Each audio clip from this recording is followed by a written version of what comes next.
Coach, you have called this your favorite 5 minutes of the week. It's naming the edge player. Who is this week's edge player? It is my favorite. You know why? Because football is a game of effort, and that's what the edge is. So the edge, the definition is where average stops and elite begins. And it's not just talent. We're not talking about talent. We're talking about individual players making decisions to go extremely hard. Why? For their team. And Elijah Jackson is the edge player of the week. And he made a decision, Gerry. He did for his team, but he made a decision to, regardless of the mistakes being made. And I used to say there's one thing that always overcomes a mistake. It's called effort. During a game, I charted one time, I stopped after a while. There's 60, 65, 70, 75 mistakes during a game. Right. Every play, there's a mistake or two. Some are big, some are little. This was a huge mistake by Washington. However, one player made a decision, our edge player of the week, Elijah Jackson, and he saved the day. Let's take a look.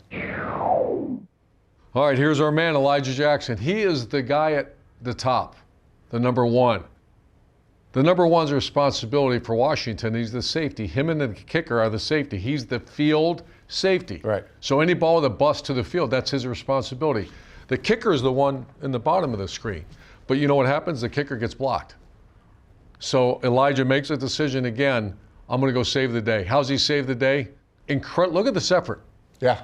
I mean, that's one of the great efforts of the day. He makes a tackle, Gerry, on the 2-yard line.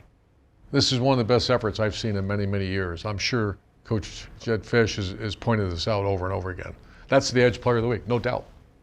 And what Elijah does is he puts the Washington defense in a position for a goal line stand. First and goal from the 2-yard line. There's a penalty within this series, so basically Northwestern has 5 chances from the 2-yard line, the 1-yard line, and they don't get to score. And if it wasn't for Elijah, that defensive Washington wouldn't have had the chance for the goal line stand. And why I love the edge, it always puts 2 things on the display. Number one, the player. The player is on display here. He made a decision to do that, but also the culture of the program.